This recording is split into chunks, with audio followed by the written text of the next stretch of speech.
अरिहंत सिद्ध सूर्योपाध्याय साधु सर्व अर्थ के प्रकाशी मांगलिक उपकारी हैं।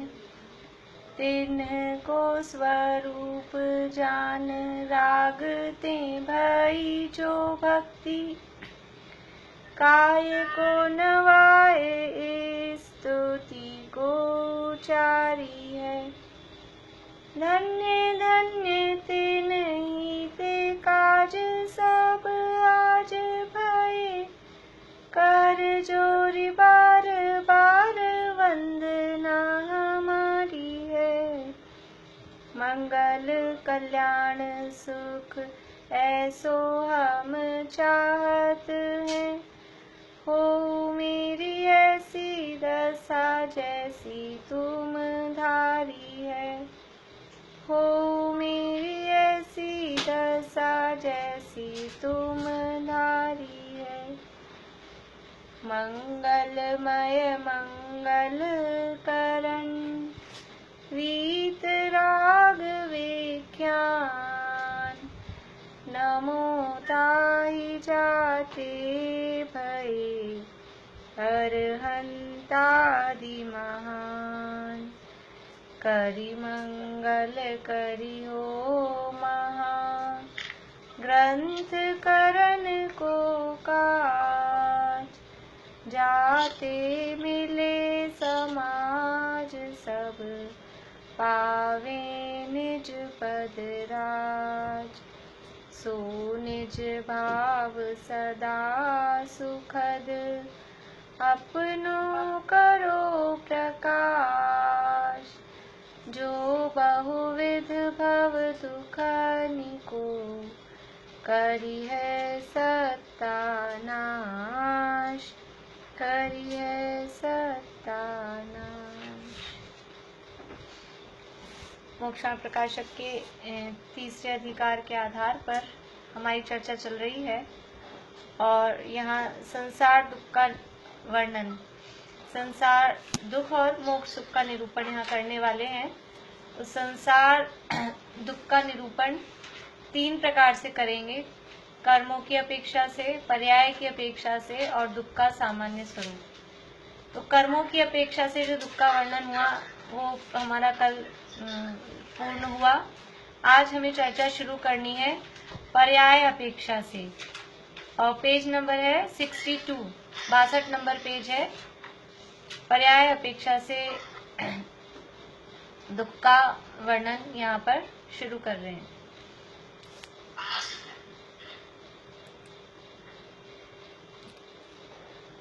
पर्यायों की अपेक्षा से अब इसी दुख का वर्णन करते हैं। अभी जो वर्णन कर रहे थे किया था, ये वर्णन किया था कर्मों की अपेक्षा से। अब पर्याय की अपेक्षा मतलब किसकी पर्याय? ये जीव की अवस्था, जीव की अवस्था को यहाँ पर्याय कहा।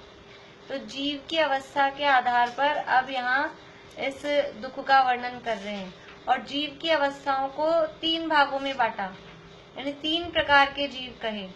एक एकेंद्रिय, दूसरे विकलेंद्रिय और तीसरा फिर पंचेंद्रिय। ऐसे जीवों की जो पर्याय है, अवस्था है, जीवों की अवस्था को ऐसे तीन भागों में बांटा, एकेंद्रिय, विकलेंद्रिय मतलब 2 इंद्रिय, 3 इंद्रिय और 4 इंद्रिय और फिर पंचेंद्रिय। तो इस तरह से इन अपेक्षाओं से अब यहाँ दुख का वर्णन करने वाले हैं। तो सबसे पहले वर्णन कर रहे हैं एकेंद्रिय जीवों के दुख। एकेंद्रिय जीवों के दुखों का वर्णन थोड़ा बहुत एकेंद्रियों की चर्चा दूसरे अधिकार में भी की थी। ये सारी ही चर्चा, जैसे कर्मों की भी चर्चा थी तो कर्मों की भी चर्चा थोड़ी पीछे की।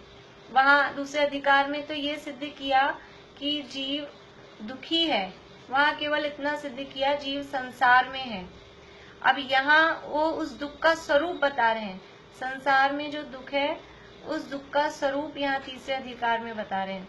तो कुछ बातें हमको सिमिलर सी लगती हैं कि वो वर्णन पीछे भी किया है, यहाँ भी किया है, लेकिन उनके जो जिस क्रम से वो आगे बढ़ रहे हैं, उनकी जो स्टाइल है, उस स्टाइल को हम ध्यान में रखेंगे तो हमको डिफरेंस समझ में आएगा।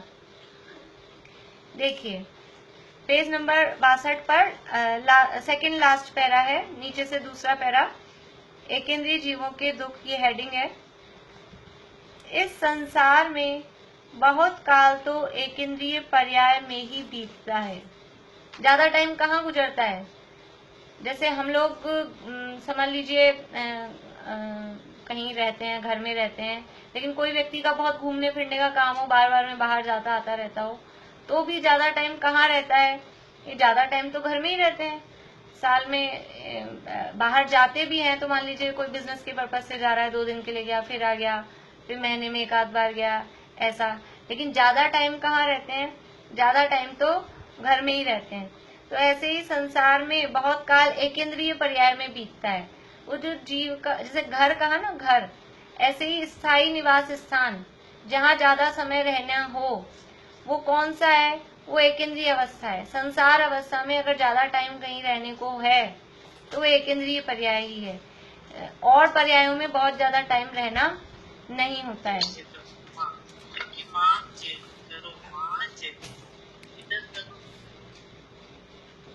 इसलिए अनादि ही से तो नित्य निगोद में रहना होता है। इस संसार में बहुत काल तो एकेंद्रीय पर्याय में ही बीतता है, इसलिए अनादि ही से तो नित्य निगोद में रहना होता है। अनादि से जीव कहाँ रह रहा है? अनादि से नित्य निगोद में रह रहा है। अनादि से वहां रहा, फिर वहां से निकलना ऐसा है जैसे भाड़ में भुंजते हुए चने का उचट जाना। अनादिकाल से सभी जीव नित्य निगोद में ही थे, और नित्य निगोद से निकलकर और जो अन्य पर्यायों में आए, तो नित्य निगोद से निकलकर अन्य पर्याय में आना कैसा है? जैसे कोई भड़भुजा भाड़ में चने सेक रहा हो, भुंजना यानी चने सेकना, और वो भाड़ में भुंजते हुए चने का, अब वो बिल्कुल बराबर चने सेकते हैं तो उचटते हैं तो वो बराबर पूरी सावधानी से कि चने ज्यादा बाहर नहीं फैलें, तो वो बराबर साधन करके उनको कवर वगैरह ढक के और उस हिसाब से सेकता है। लेकिन फिर भी एक आध कोई चना वो उचट के बाहर आ जाता है। जैसे हम लोग पॉपकॉर्न वगैरह बनाते हैं तो पॉपकॉर्न उचकते हैं, तो वो हम ढक ढक के बनाते हैं, फिर भी ऐसा होता है कि कोई ना कोई फिर भी उचक के बाहर आ जाता है। ऐसे ही ये नित्य निगोद में अनादिकाल से जीव है, और नित्य निगोद से निकलना बिल्कुल भी आसान नहीं है। नित्य निगोद से निकलना कैसा है कि वो इतने सारे हजारों चने उसमें डाले भाड़ में, और उन हजारों चनों में से कोई एक चना उचट के बाहर आ गया। ऐसे ही अनंत जीव नित्य निगोद में है, और अनंत जीवों में से कोई एक जीव निकल के बाहर आ जाए। 6 महीने 8 समय में 608 जीव अनंत जीवों में से। अनंत कितना होता है? इतने अनंत है निगोदिया जीव, अक्षय अनंत। अक्षय अनंत मतलब कल कहाँ कौन सी क्लास में बात हुई थी मुझे ध्यान नहीं है, अक्षय अनंत और सक्षय अनंत की। कि अक्षय अनंत का मतलब है कि कभी खत्म ही नहीं हो, इतने अनंत। अनंत की बात, अनंत 2 टाइप के हैं, यही हुई थी शायद, मोक्षण प्रकाशक में हुई थी क्या अनंत की चर्चा? यही हुई थी ना? हाँ, यही हुई थी। तो अनंत 2 टाइप के हैं। एक तो अनंत, अनंत को अनंत क्यों कह रहे हैं? क्योंकि वो केवल ज्ञान गम्य है। तो एक अनंत तो ऐसा है जिसका अंत आ जाएगा, लेकिन ये निगोद राशि कैसी अनंत है? ये ऐसी अनंत है जिसका कभी अंत नहीं आएगा। अक्षय अनंत राशि है। निगोद में से जीव निकलते रहेंगे, हर 6 महीने 8 समय में 608 जीव निकल के बाहर आ रहे हैं। दोबारा वो फिर नित्य निगोदिया नहीं कहलाएंगे। नित्य निगोद का स्टॉक अलग है। उस नित्य निगोद के स्टॉक में से हर 6 महीने 8 समय में 608 जीव निकल के बाहर आ रहे हैं। और अनंत काल बाद आप जाकर देखोगे कि अनंत काल बाद तो ये स्टॉक कम हो जाएगा या खाली हो जाएगा। खाली न सही थोड़ा कुछ तो कम हो, लेकिन अनंत काल बाद भी वो देखेंगे जाकर तो उसमें उतने अनंत निगोदिया जीव दिखाई देंगे। इतना ज्यादा वो नित्य निगोदिया जीवों का स्टॉक है। अक्षय अनंत राशि है, सबसे ज्यादा यानी जीवों की संख्या उसमें पाई जाती है। इसलिए अनादिकाल से तो उस नित्य निगोद में ही रहना होता है। और वहां से निकले भी 6 महीने 8 समय में 608 जीव, वो भी कौन निकल पाते हैं? जैसे वो भाड़ में भुंजते हुए चनों में से कोई एक आध चना बाहर निकल जाए। इस प्रकार वहां से निकलकर अन्य पर्याय धारण करे तो त्रस में तो बहुत थोड़े ही काल रहता है। नित्य निगोद से निकला और त्रस पर्याय प्राप्त करी। त्रस मतलब 2 इंद्रिय 3 इंद्रिय 4 इंद्रिय, पंचेंद्रिय, ये जो पर्याय प्राप्त करी, तो त्रस पर्याय में रहना थोड़े ही काल होता है, क्योंकि त्रस पर्याय की उत्कृष्ट स्थिति साधिक 2000 सागर, 2000 सागर में कुछ अधिक, वो उत्कृष्ट स्थिति है। उस सब जीवों को इतना लंबे टाइम तक त्रस जीवों में रहने को मिले, ये कोई जरूरी नहीं है। कुछ ही जीव होते हैं जिनको उत्कृष्ट स्थिति प्राप्त होती है, तो उससे पहले ही थोड़े बहुत टाइम त्रस में रहे और वापस से एकेंद्रिय में आ जाते हैं। तो कह रहे हैं कि अन्य पर्याय धारण करे, तो उसमें त्रस में तो देखिए, निगोद से निकलकर नित्य निगोद से निकला, नित्य निगोद से निकलकर दो स्थितियां हैं, निकल के कहाँ जाएगा। नित्य निगोद एकेंद्रीय अवस्था है, तो एकेंद्रीय से निकलकर एक तो रास्ता ये है कि एकेंद्रियों में ही दूसरी पर्याय धारण कर ले, पृथ्वी का एक, जल का एक, अग्नि का एक, और ये तो साधारण वनस्पति है, अथवा प्रत्येक वनस्पति में चला जाए, तो ये एकेंद्रिय में ही दूसरी अवस्था हुई। और एक है कि त्रस बन जाए। नित्य निगोदिया तो है, वो भी एकेंद्रीय है, लेकिन वो अलग पोजीशन है, वो अनादिकाल से निगोद में है, और अनादिकाल से जो निगोद में है वो निकला, तो दो रास्ते उसके पास हो सकते हैं, या तो एकेंद्रियों में ही चला जाए, कोई और दूसरी पर्याय धारण करे, या फिर त्रस बन जाए। तो कह रहे हैं कि वहां से निकलकर अन्य पर्याय धारण करी, तो जो त्रस वाली पर्याय धारण करी, त्रस में तो बहुत थोड़े ही काल रहता है। त्रस पर्याय जो धारण करी है, 2 इंद्रिय, 3 इंद्रिय, 4 इंद्रिय वाली, उसमें तो बहुत थोड़े ही काल रहता है। एकेंद्रिय में ही बहुत काल व्यतीत करता है। नित्य निगोद से निकला, अब निकल कर भी ज्यादा टाइम किसमें बीतता है, एकेंद्रिय में ही ज्यादा टाइम रहता है। पृथ्वी का एक में, जल का एक में, अग्नि का एक में, वायु का एक में, प्रत्येक वनस्पति का एक में, ज्यादा टाइम उसी में रहता है। क्योंकि हम देखें ना कि उसको चांसेस कितने हैं, ये अच्छी यानी ऊंची पर्याय, त्रस पर्याय प्राप्त करने के लिए, और इंद्रियां जिसमें वृद्धि हो, 4 इंद्रिय, 5 इंद्रिय, सैन्य होना, ये उत्तरोत्तर दुर्लभ है, और उत्तरोत्तर विशेष पुण्य के उदय से मिलती है। अब उसको कहाँ तो अवसर है, नित्य निगोद से निकलने का ही अवसर नहीं। पहले हमको तो लगता है उसके भाव भी क्या होते होंगे, इतनी से तो आयु है अंतर्मूर्त की जितनी, तो उसको उस योग्य परिणाम करना कितना दुर्लभ है। हम लोगों को तो इतने साधन सब मिले हुए हैं, उसके बावजूद हमारे परिणाम फिसलते रहते हैं, बराबर शुभ में टिके नहीं रहते। उसको तो कहाँ विचार नहीं है, बुद्धि नहीं है, कुछ वो है नहीं, सहज में कहीं ऐसे परिणाम हो जाए और कहीं कुछ ऐसा साधन मिले, तब जाके चांस है, वरना क्या है, एक इंद्रिय से एक इंद्रिय में, एक इंद्रिय से एक इंद्रिय में, यही चलता रहता है। एक इंद्रिय से एक, पीछे हमने पढ़ा था, नित्य निगोद से निकला, एक इंद्रिय में गया, और या दूसरे में गया, समझ लीजिए त्रस वगैरह बना, वापस से निगोद में आ गया, तो इतर निगोद में रहने का उत्कृष्ट काल कितना, 2.5 पुद्गल परावर्तन। अब उत्कृष्ट काल वहां इतर निगोद में रहा, और वहां से वापस 2.5 पुद्गल परावर्तन बाद निकला, और फिर से एक इंद्रिय में, एक इंद्रिय में पृथ्वी, जल, अग्नि, वायु में, वहां परिभ्रमण करने का उत्कृष्ट काल असंख्यात कल्प मात्र, तो असंख्यात कल्प मात्र एक इंद्रियों में रहा, फिर वापस से इतर निगोद में, फिर 2.5 पुद्गल परावर्तन इतर निगोद में, फिर से असंख्यात कल्प एक इंद्रियों में, बस यही क्रम चलता रहता है। अवसर ही नहीं है, चांस ही नहीं है, हमको की समझ में ही नहीं आता। हमको तो मिल गया ना फ्री में, तो हमको वास्तव में वैल्यू ही नहीं समझ में आती है कि अगर ऐसी स्थिति हो, वहाँ कहाँ चांस है। सोचने समझने की कुछ बुद्धि नहीं है, विचार नहीं है, विवेक नहीं है।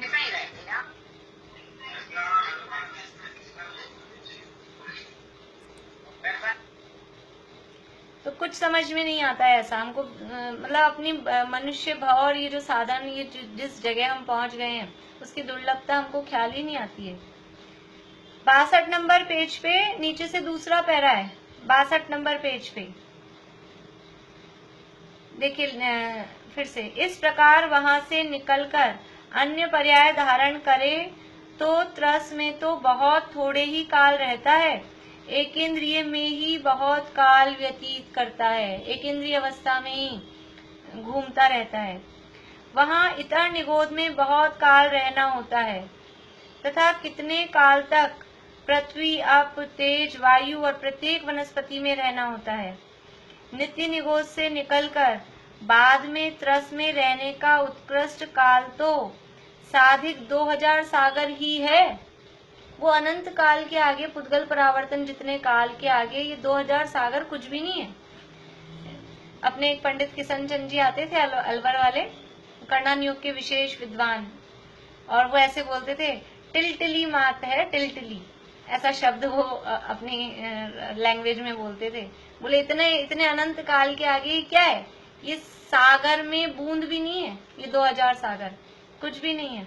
तो रस में रहने का उत्कृष्ट काल तो साधिक 2000 सागर ही है, तथा एकेंद्रिय में रहने का उत्कृष्ट काल असंख्यात पुद्गल परावर्तन मात्र है। देखिए, जब निगोद की चर्चा चल रही होती है तो निगोद की चर्चा के साथ एकेंद्रीय शब्द यूज में ले रहे हैं, तो उसका अर्थ क्या है कि बाकी के जो 4 स्थावर और प्रत्येक वनस्पति है वो, क्योंकि अभी निगोद को अलग कर रखा है। वैसे सामान्य चर्चा करेंगे तो एकेंद्रीय में निगोद भी शामिल है, लेकिन जब अब बात निगोद की अलग से कर रहे हैं तो फिर जब एकेंद्रीय शब्द यूज ले रहे हैं तो उसमें जो और स्थावर पर्याय हैं वो समझना, पृथ्वी जल अग्नि वायु और प्रत्येक वनस्पति। तो एकेंद्रीय में रहने का उत्कृष्ट काल असंख्यात पुद्गल परावर्तन मात्र है। अभी यहाँ एकेंद्रीय शब्द जो कहा, अभी यहाँ टोटल बता रहे हैं। जब वैसे बात कर रहे थे तो एकेंद्रीय में लिया था और सबको, लेकिन अब यहाँ एकेंद्रीय में रहने का उत्कृष्ट काल, इसमें निगोद को शामिल करके बात कर रहे हैं। अभी हमको समझना पड़ेगा कि कहाँ शामिल करके कह रहे हैं, कहाँ अलग करके कह रहे हैं, क्योंकि एकेंद्रीय में रहने का मतलब है वो अन्य स्थावरों में नहीं, वहां उसके लिए शब्द उस वहां पीछे भी दिया है, वहां स्थावर शब्द दिया है, और अभी एकेंद्रीय शब्द दे रहे हैं। तो एकेंद्रीय में रहने का उत्कृष्ट काल जो असंख्यात पुद्गल हाँ, वो जो असंख्यात कल्प मात्र दिया है वो अन्य स्थावरों में निगोद से निकले और पृथ्वी जल अग्नि वायु में रहे, वहां असंख्यात कल्प मात्र है। और यहाँ जो एकेंद्रियों में रहने का, वहां भी एकेंद्रीय शब्द इसके लिए, यहाँ सबको मिलाकर इतर निगोद और जो अन्य स्थावर हैं, ये समझ लीजिए जब निगोद की बात चलती है तो दूसरी जो पर्याय हैं उनको स्थावर शब्द से भी अलग यूज लेते हैं। यहाँ नहीं लिया है, पीछे वहां लिया है दूसरे अधिकार में। यहाँ जो बता रहे हैं असंख्यात पुद्गल परावर्तन, हाँ, असंख्यात पुद्गल परावर्तन जो बता रहे हैं ये दोनों का मिला के, इतर निगोद और स्थावर, इन दोनों को प्लस करके फिर यहाँ एकेंद्रीय में बता रहे हैं। तो एकेंद्रीय में रहने का उत्कृष्ट काल असंख्यात पुद्गल परावर्तन, वो कैसे बना, अभी जो बताया था, 2.5 पुद्गल परावर्तन इतर निगोद में, फिर वापस से असंख्यात कल्प मात्र स्थावरों में, फिर वापस 2.5 पुद्गल परावर्तन इतर निगोद में, फिर असंख्यात कल्प मात्र स्थावरों में, ऐसे ही करता रहे तो एकेंद्रीय में कितने समय तक रह सकता है, दोनों मिला के एकेंद्रीय हो गए। तो एकेंद्रीय में रह सकता है असंख्यात पुद्गल परावर्तन। और पुद्गल परावर्तन का स्वरूप हमने समझा है, कुछ लोग होते हैं उस दोपहर की क्लास में, कि कितना बड़ा काल है, अनंत काल है एक पुद्गल परावर्तन में। तो वो फिर भी जो पुद्गल परावर्तन का अनंत काल है वो है सक्षय अनंत, वो काल पूरा होता है, लेकिन फिर भी इतना बड़ा काल है कि हमारी समझ में नहीं आता। देखिए यहाँ बता रहे हैं 63 पेज पे पहली लाइन, 63 पेज पे ऊपर से पहली लाइन, पुद्गल परावर्तन का काल ऐसा है जिसके अनंतवें भाग में भी अनंत सागर होते हैं। एक पुद्गल परावर्तन के अनंत हिस्से करें, एक पुद्गल परावर्तन उठाया उतना टाइम, उसके अनंत हिस्से करें, और एक हिस्सा उठाया, उस एक हिस्से में भी अनंत सागर, 33 सागर का टाइम इतना बड़ा लगता है, हमको लगता है कि पूरा नहीं हो रहा है, और अनंत सागर एक हिस्से में, तो अनंत अनंत, एक हिस्से में अनंत सागर, दूसरे हिस्से में अनंत सागर, तीसरे हिस्से में अनंत सागर, चौथे हिस्से में अनंत सागर, ऐसे अनंत हिस्सों में अनंत सागर। कितना बड़ा टाइम है ये पुद्गल परावर्तन का, एक पुद्गल परावर्तन का इतना टाइम है। तो असंख्यात पुद्गल परावर्तन, यानी सोच नहीं सकते कि कैसी स्थिति है एकेंद्रियों में जाने के बाद, जीव भी है कि नहीं है वो मानने को, खुद ने अपने आप को जीव नहीं माना तो दूसरे लोग जीव मानने को तैयार नहीं है। कौन मानता है पानी को, हवा को, अग्नि को, कौन जीव मानता है? जीव मानने को तैयार नहीं है।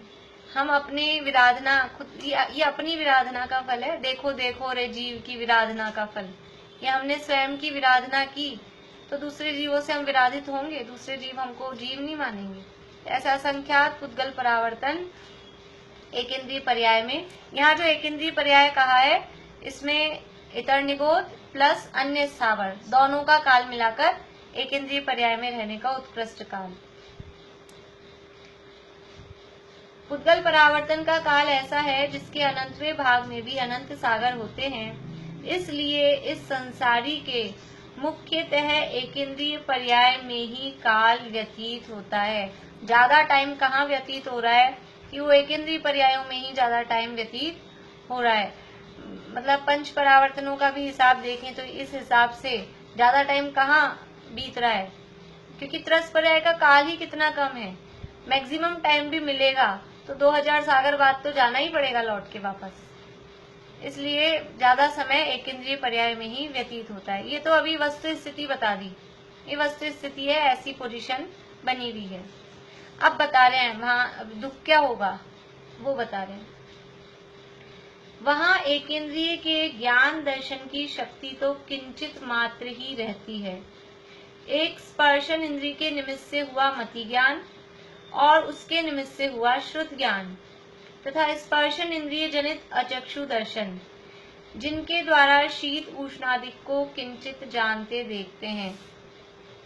एक इंद्रिय के कौन सा ज्ञान, और ज्ञान के साथ में दर्शन भी है, मतलब ज्ञान के पहले तो ज्ञानोपयोग और दर्शनोपयोग। तो ज्ञान कौन सा है, मति ज्ञान है और शुद्ध ज्ञान है। और दर्शन में क्योंकि एक इंद्रिय है, दर्शन के कितने भेद हैं, बोलो पारुल, दर्शन के कितने भेद हैं?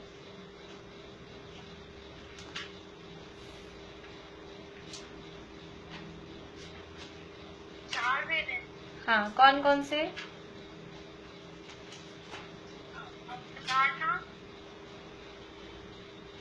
नहीं, कोई बात नहीं, मुझे मतलब यही देखना था तुम्हें ध्यान है या नहीं है। हाँ, और कौन बताएंगे? मोनिका भाभी आपको ध्यान है? नहीं भाभी, भूल गई। नहीं है ध्यान, चलिए। तो हाँ बोलिए वर्षा भाभी, बोलिए।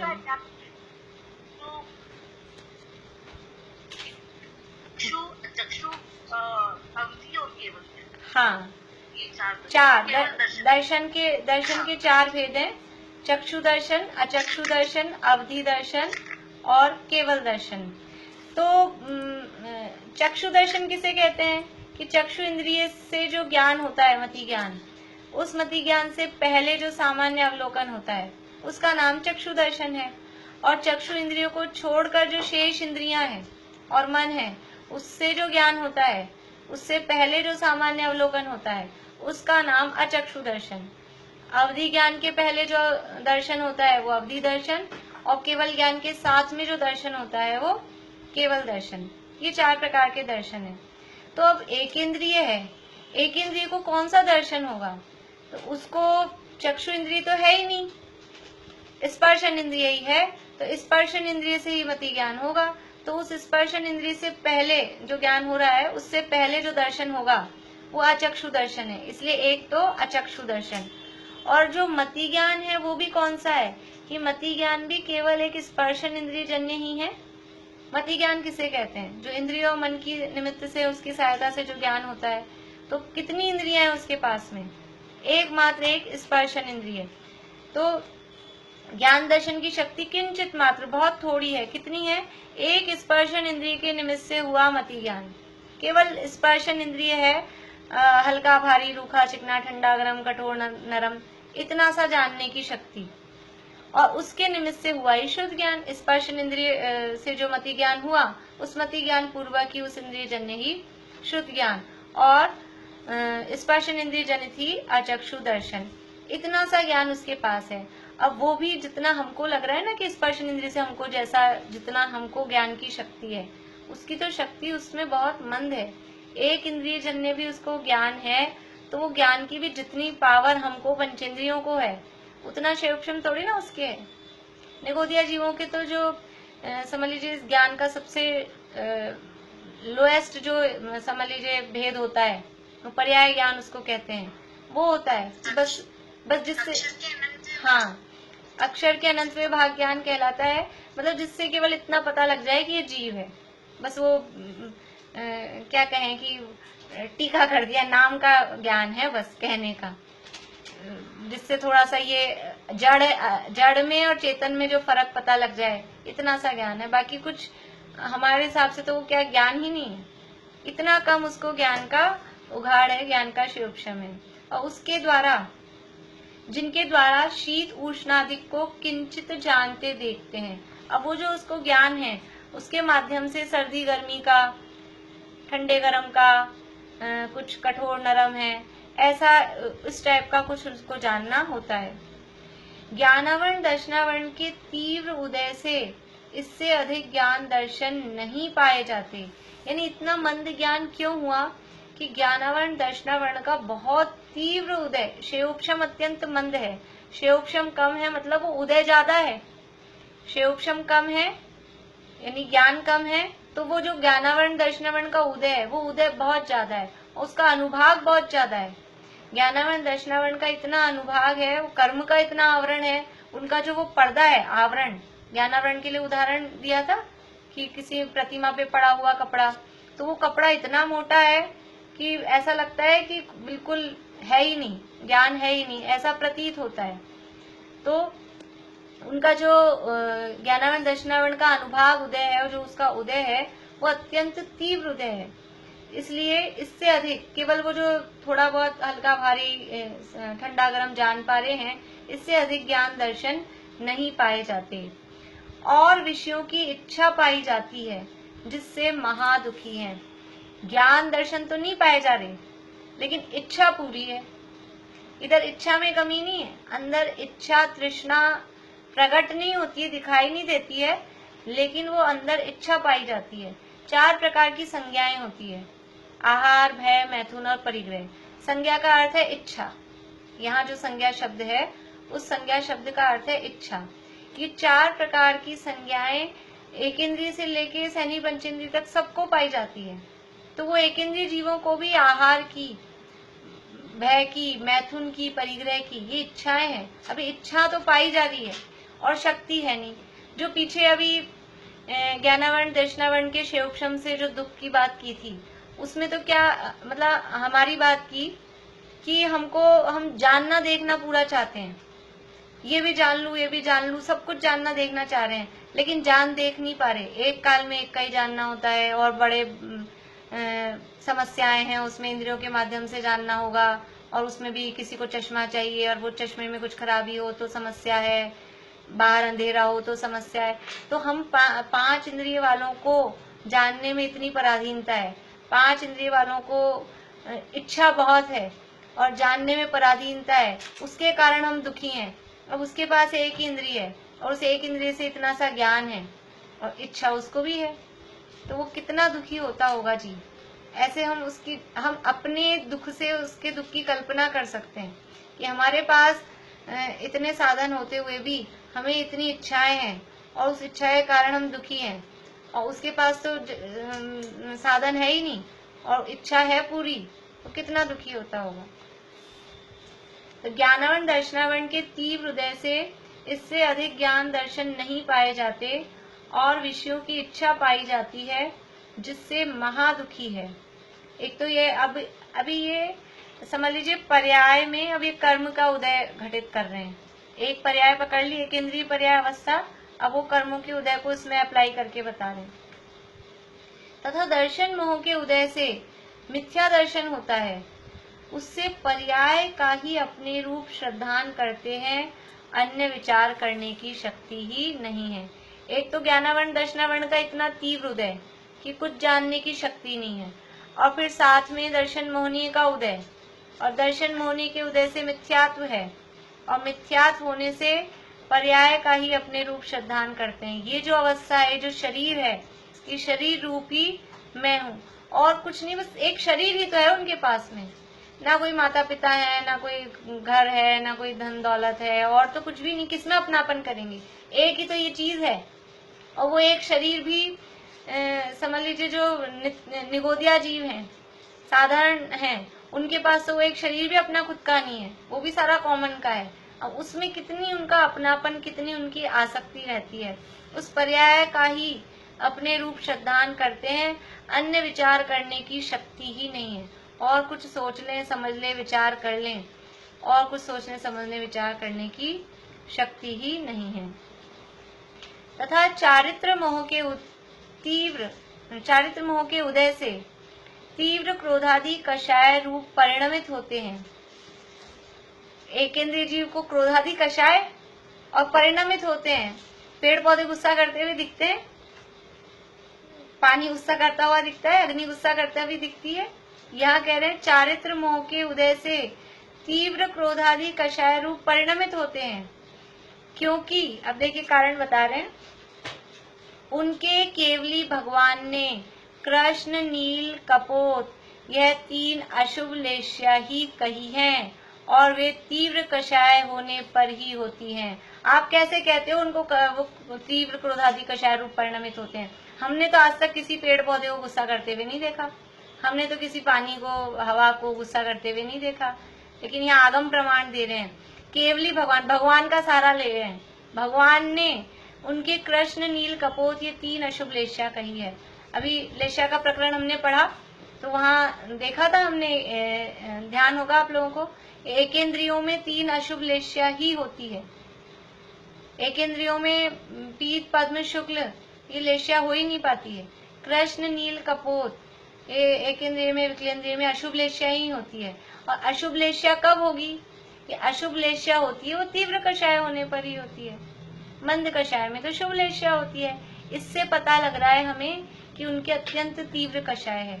बाहर में कषाय दिखना ही तीव्र कषाय है वो नहीं है। अंदर कषाय का संबंध तो अंदर से है, बाहर में दिखे तो ठीक है, ना दिखे तो ठीक है। केवली भगवान ने कृष्ण, नील, कपोत यह 3 अशुभ लेश्या ही कही है, और वे तीव्र कषाय होने पर ही होती है। वहाँ कषाय तो बहुत है और शक्ति सर्व प्रकार से महाहीन है, इसलिए बहुत दुखी हो रहे हैं, कुछ उपाय नहीं कर सकते। यानी ऐसी स्थिति है, समझ लीजिए कि कोई बच्चा हो और जन्म से ही पूरी की पूरी इंद्रियां उसकी खराब हो, है मनुष्य, अंधा भी है, बहरा भी है, गूंगा भी है, सारी इंद्रियां समझ लीजिए जन्म से ही खराब है। अब इंद्रियां खराब है होने पर भी क्या उसको दुख होता है कि नहीं होता है? उसके इंजेक्शन लगाएंगे, टीका लगाएंगे, वैक्सीन लगाने ले गए और समझ लीजिए कि बिल्कुल रोने की भी शक्ति नहीं, आवाज बिल्कुल बंद है, बाहर रो के आवाज भी नहीं निकाल सकता है, तो क्या उसको दुख नहीं है? जो और दूसरे नॉर्मल बच्चे हैं उनको इंजेक्शन लगाया और वो चिल्ला चिल्ला के रोते हैं, और ये है ये बच्चा बहुत शांत है, इसको दुख ही नहीं होता। ऐसा है कि वो दुख तो हो रहा है, महादुखी है, व्यक्त नहीं कर पा रहा। दुख व्यक्त करने से तो लगता है थोड़ा, जैसे कहते हैं ना, दुख बांटने से थोड़ा कम हो जाता है, तो थोड़ा व्यक्त कर दिया तो हल्का फील करते हैं। अब यहाँ व्यक्त ही नहीं कर पा रहे, एक्सप्रेस ही नहीं कर पा रहे, अपनी कषायों को बता ही नहीं पा रहे हैं। अथवा ऐसे समझिए कि कोई आंख, नाक, कान तो सब सही है हमारे, लेकिन किसी की इस तरह के अंग्रेजों के जमाने में इस तरह की ताड़नाएं, ये जो होते थे ना स्वतंत्रता सेनानी, उन लोगों को इस तरह के करते थे कि उनके मुंह में कपड़ा ठूस दिया, हाथ पांव नाक सब बांध दिए, और अब फिर उनको मार रहे हैं। तो वो चिल्ला नहीं पा रहा है, कुछ नहीं कर पा रहा है, तो क्या उसको वेदना नहीं है? बराबर पूरी वेदना है उसको, जो मार पड़ रही है तो वेदना तो हो रही है। तो वहाँ वेदना तो बहुत है, कषाय भी बहुत है। अंदर गुस्सा आता है कि नहीं आता है? छोटे बच्चे होते हैं, या समझ लीजिए कोई ऐसा व्यक्ति है कि पद में हमसे बड़ा है और हम पद में छोटे हैं, ऑफिस वगैरह में ऐसी परिस्थिति है, बॉस ने कुछ कह दिया तो हम उस समय कुछ कह नहीं सकते, बॉस है, तो अंदर क्या गुस्सा नहीं आएगा? अंदर कषाय बहुत है। स्कूल में बच्चों को मैम ने कुछ कह दिया, अब गुस्सा तो बहुत आ रहा है, लेकिन क्या करें उस समय? हाँ, यस मैम, बिल्कुल। तो अंदर कषाय बहुत है, परंतु वो व्यक्त नहीं कर पा रहे, शक्ति नहीं है अभी उसको बताने की। तो शक्ति सर्व प्रकार से महाहीन है, इसलिए बहुत दुखी हो रहे हैं। अब जो व्यक्ति सामने के आमने सामने लड़ ले, बोल ले, वो उतना दुखी नहीं होता, और जिसको कुछ कह दिया और सामने आप अपना रिप्लाई नहीं दे पाए, कह नहीं पाए, वो अंदर ही अंदर कितना दुखी होता है। कितने विकल्प चलते रहते हैं दुनिया भर के, क्या क्या वो 2-4 दिन तक वही विकल्प चलते हैं, वो कितना दुखी है, बहुत दुखी हो रहे हैं, लेकिन कुछ उपाय नहीं कर सकते। उपाय कुछ नहीं कर सकते। कषाय बहुत है, इच्छाएं बहुत हैं, लेकिन शक्ति कुछ भी नहीं है। शक्ति नहीं है तो कोई उपाय नहीं कर सकते। यहाँ कोई कहे कि ज्ञान तो किंचित मात्र ही रहा है, फिर वे क्या कषाय करते हैं? जब ज्ञान तो इतना सा आप बता रहे हो, वो कषाय क्या करते होंगे? ज्ञान है ही नहीं, जान ही नहीं पा रहे हैं, तो किस प्रकार से कषाय करते हैं? समाधान, ऐसा कोई नियम तो है नहीं कि जितना ज्ञान हो उतनी ही कषाय हो। ऐसा नियम है क्या? जितना ज्ञान उतनी कषाय? ऐसा तो नियम नहीं है, बल्कि नियम तो उल्टा है। यदि वास्तव में ज्ञान है तो कषाय कम होगी, और ज्ञान कम है तो कषाय ज्यादा होती है। नियम तो ऐसा है। ऐसा तो नियम ही नहीं है कि ज्ञान है तो ज्यादा ज्ञान तो ज्यादा कषाय। समप्रमाण है क्या इसमें? इसमें तो विषम प्रमाण है। तो ऐसा तो कोई नियम है नहीं कि जितना ज्ञान हो उतनी ही कषाय हो। ज्ञान तो जितना क्षयोपशम हो उतना होता है। जितना क्षयोपशम है उतना ज्ञान होगा, लेकिन कषाय का देखिए, ज्ञान हो रहा है उसमें निमित्त कौन बन रहा है? वो ज्ञानावरण दर्शनावरण का क्षयोपशम। और कषाय हो रही है उसमें निमित्त कौन है? उसमें निमित्त अलग कर्म है, उच्चारित मोहनीय कर्म है। दोनों के जो कारण है वो अलग अलग है, इसलिए दोनों का ऐसा कोई संबंध नहीं है। ऐसा कोई नहीं बना सकते आप कि ज्ञान ज्यादा है तो कषाय ज्यादा होगी। ज्ञान से कषाय का इस तरह का कोई संबंध नहीं है। जैसे किसी अंधे बहरे पुरुष को ज्ञान थोड़ा होने पर भी बहुत कषाय होती दिखाई देती है। अंधा बहरा से अभी हमने उदाहरण लिया ना कि उसके सब आंख नाक कान कुछ भी सब खराब है, ये कषाय बहुत होती है। उसी प्रकार एक इंद्रिय के ज्ञान थोड़ा होने पर भी बहुत कषाय का होना माना गया है।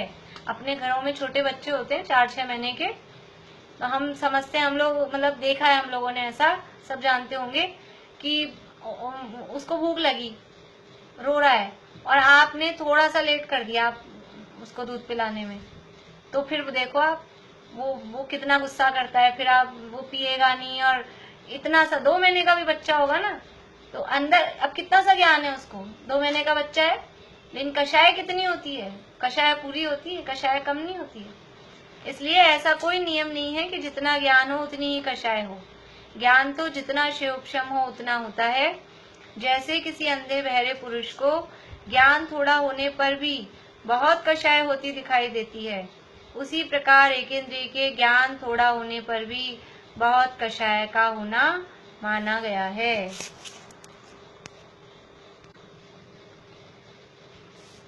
देखिए आगे। हाँ स्वाति। हाँ स्वाति। ये चारित्र मोह के उदय से जो क्रोधादि का कुछ वर्णन किया हो तो फिर से कर दो ना, मेरा नेट चला गया था। ये तो पूरे तीनों पैराग्राफ हुए अभी। नहीं, तो चारित्र मोह के उदय का ये लेश्या वाला देखिए, ऊपर बीच वाला पैरा है वापस से। चारित्र मोह के उदय से तीव्र क्रोधादि कषाय रूप परिणमित होते हैं। अभी यहाँ कहा वो एक इंद्रिय जीवों की बात चल रही है, तो तीव्र कषाय रूप वो परिणमित होते हैं। तो कैसे कह रहे हो आप कि तीव्र कषाय रूप परिणमित हो रहे हैं? तो उसका ये आगम प्रमाण दे रहे हैं, क्योंकि उनके केवली भगवान ने कृष्ण, नील, कपोत ये 3 अशुभ लेश्या कही है। एक इंद्रिय जीवों में 3 अशुभ लेश्या ही होती है, शुभ लेश्याएं नहीं होती। और वो अशुभ लेश्या कब होगी? अशुभ लेश्या तीव्र कषाय होने पर ही होती है। इसका मतलब वहाँ कषाय तो बहुत है और शक्ति सर्व प्रकार से हीन है। शक्ति कम है लेकिन कषाय बहुत है, और कषाय हमको इधर से पता लग रही है क्योंकि उनके अशुभ लेश्याएं ही होती है। ये बात सिद्ध है, आगम में आई है। इसलिए वो शक्तिहीन है, कषाय बहुत है, इसलिए बहुत दुखी हो रहे हैं, कुछ उपाय नहीं कर सकते। चलिए वापस अपने आगे। तथा पाए कषाय प्रकट तब होती है जब कषाय के अनुसार कुछ उपाय करे। देखो कषाय प्रकट कब होती है कि कषाय अंदर में आ रही है। जैसे अभी हमने उदाहरण लिया ना कि ऑफिस में है या टीचर के साथ में है, तो हम कुछ उपाय करें, मतलब कुछ समझ लीजिए उसका रिएक्शन करें, कुछ हम उसका कहें, तब वो प्रकट हो रही है। लेकिन बाहर से हम मुस्कुराते हुए दिख रहे हैं, बाहर में तो प्रकट हो ही नहीं रही है।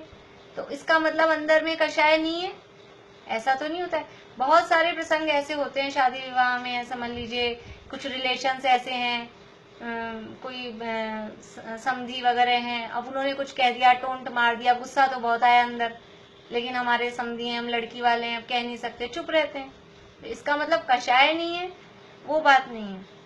तो बाह्य कषाय तो प्रकट तब होती है जब कषाय के अनुसार कुछ उपाय करे, परंतु वे शक्तिहीन हैं, इसलिए उपाय कुछ कर नहीं सकते, इससे उनकी कषाय प्रकट नहीं होती।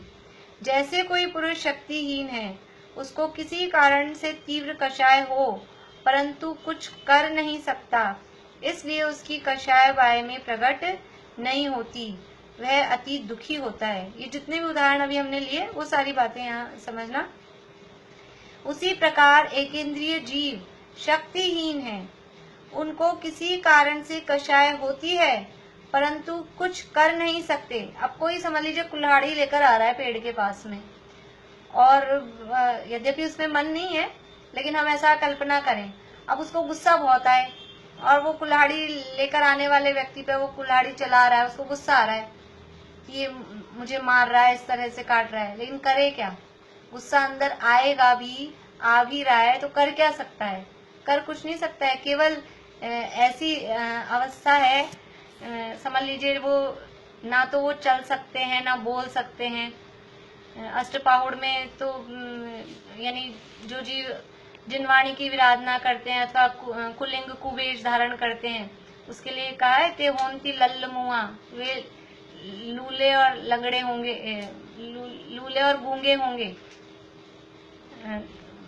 अपने उसमें कुन-कुन शतक में भी गाथा है, उसका हिंदी पद्यानुवाद है कि वे भी वचन पगहीन हो, वचन पगहीन हो कि उनके वचन नहीं, पेड़ पौधे बोल नहीं पाते हैं और वो चल भी नहीं पाते हैं, तो आप उनको मारने के लिए आ रहे हो तो भाग के इधर नहीं जा सकते। चींटी है, लट है, वो बचने का प्रयास करती है, हम तो उसको बचाने के लिए कुछ कोशिश कर रहे हैं, तो भी वो इधर उधर भागती है, वो बचने का प्रयास करती है। हम सोच रहे हैं इसको कागज पे उठा के कहीं सुरक्षित स्थान पे रख दें, तो भी वो कोशिश करती है, इधर उधर भागती है। लेकिन पेड़ पौधे क्या कोशिश कर सकते हैं? पैर नहीं है, कुछ नहीं है, और इसी तरह से बोल भी नहीं सकते हैं, वचन की भी शक्ति नहीं है। तो शक्तिहीन है, उनको किसी कारण से कषाय होती है, परंतु कुछ कर नहीं सकती, कर नहीं सकते। कषाय हो रही है तो होती जा रही है, होती जा रही है, और जो नहीं कर पा रहा है ना, उसको और ज्यादा फ्रस्ट्रेशन होता है।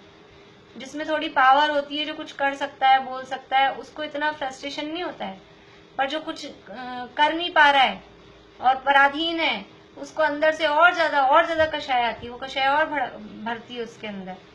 इसलिए उनकी कषाय बाह्य में प्रकट नहीं होती, वे स्वयं ही दुखी होते हैं। ये एकेंद्रीय अवस्था के दुखों की चर्चा कर रहे हैं कि किस तरह से, कैसी अवस्थाएं। अभी पेड़ पौधे तो हमको साफ साफ दिखाई देते हैं, समझ लीजिए पृथ्वी, जल, अग्नि, वायु, इनके भी ऐसे ऐसे कष्ट हैं, ज्यादा हमको समझ में नहीं आते। पृथ्वी को खोदना, पहाड़ों को काटना, इस तरह के वो जो उनको कष्ट हैं, अब उनको इस तरह के कोई कर रहा है तो अंदर कषाय बहुत आती है। क्रोध, मान, माया, लोभ, सभी तरह की कषाय बराबर। सभी संसारी जीवों को चारों ही कषायों का उदय क्रमशः, किसी न किसी कषाय का उदय, और सामान्य रूप से कहें तो चारों ही कषायों का उदय वो निरंतर बना ही रहता है। ये बात पीछे कही है। और इनके तीव्र कषाय है, वो उनकी लेशाओं से सिद्ध किया कि इनके ऐसा नहीं कि एकेंद्रीय हैं तो बहुत मंद क्रोध होता है, बेचारे चुपचाप बैठे रहते हैं, कुछ कहते नहीं है, लेकिन अंदर पूरा उस तरह का वो क्रोध आदि बराबर चलते रहते हैं। तो इस तरह से वो स्वयं ही दुखी होते हैं। अभी आगे प्रकरण बड़ा है, कल लेंगे आगे अपन।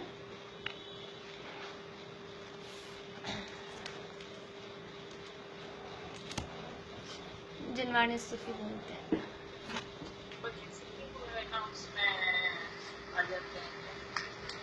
अब आंटी कुछ पूछ रहे हैं?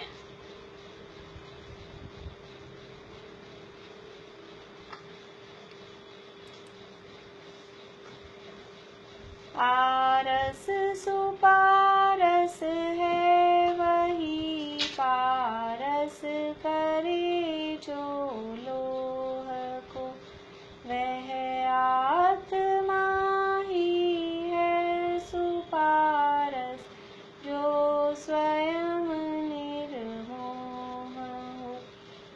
थी